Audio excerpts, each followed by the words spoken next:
Bismillahirrahmanirrahim. Assalamu alaikum, 6th class. Let's start your science lecture today. 6th class, today we are going to have the reading of page number 73, and today we are going to read about what happens to the glucose. Glucose ये वो food है, हमने पढ़ा, जो photosynthesis के ज़रिए पौधे बनाते हैं। फ़ोटोसिंथेसिस बेसिकली पौधों का वो प्रोसेस है जिसके ज़रिए वो खुराक बनाते हैं, ठीक है। और ऑक्सीजन जो है वो एक बाय प्रोडक्ट के तौर पे, एक एक्स्ट्रा चीज़ के तौर पे पैदा होती है और इसको वो एक्सक्रीट कर देते हैं, खारिज कर देते हैं और ग्लूकोज़ वो बनाते हैं। तो सबसे पहले तो यहाँ पे बात ये हो रही है कि जो ग्लूकोज़ वो बनाते हैं उसके साथ होता क्या है। तो देखिए, glucose is a type of sugar.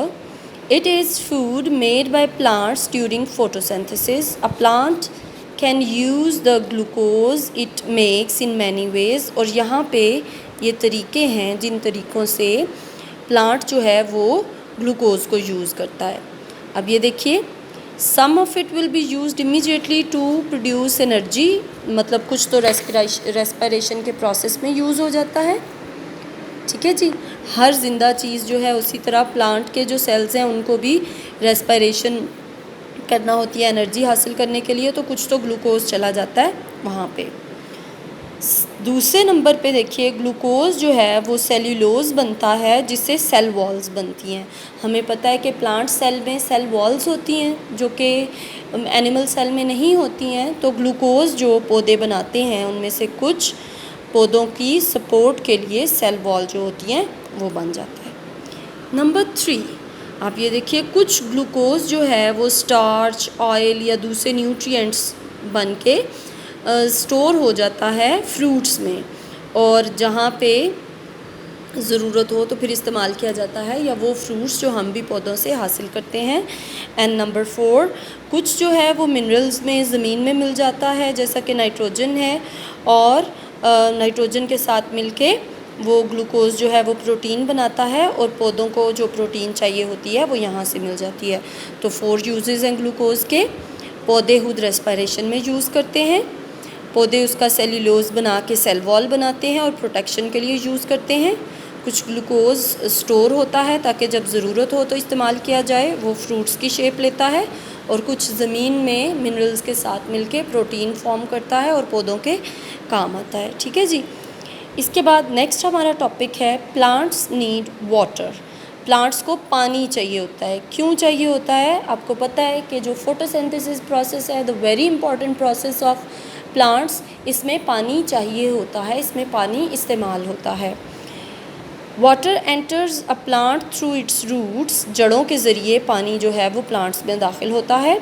Roots are branched, spreading out through the soil as far as they can. Their surface area is increased by many thousands of tiny root hair cells.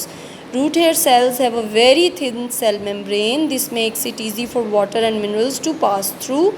It also means that the cell can absorb oxygen easily from air in spaces between the soil particles. This oxygen is important for respiration in the root cells. अब देखिए, वो बता रहे हैं कि पौधे जो हैं वो पानी हासिल करते हैं अपनी रूट से।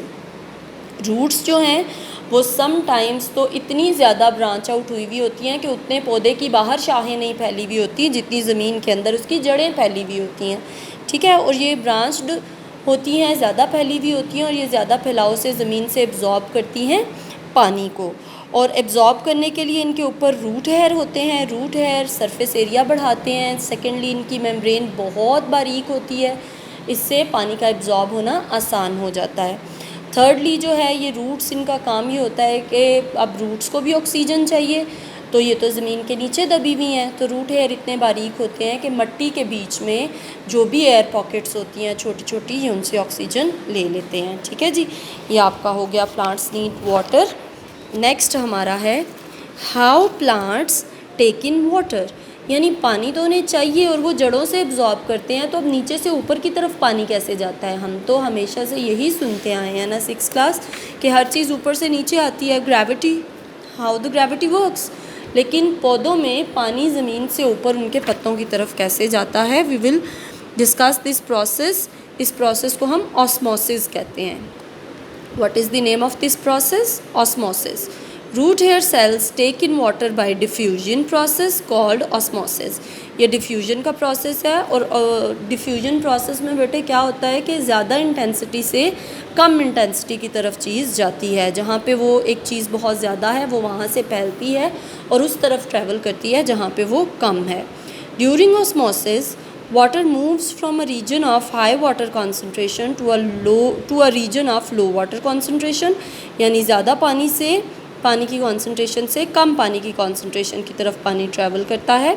Water enters the root hair cells because the concentration outside is stronger than inside. As more and more water enters the root hair cells, they now have more water than the cells next to them. The water moves by osmosis across into the cell further inside the root. ये पानी ऐसे continuous enter होता रहता है मोर intensity से low intensity की तरफ, यानी जहाँ पे वो ज़्यादा है वहाँ से वो कम की तरफ ट्रैवल करता रहता है।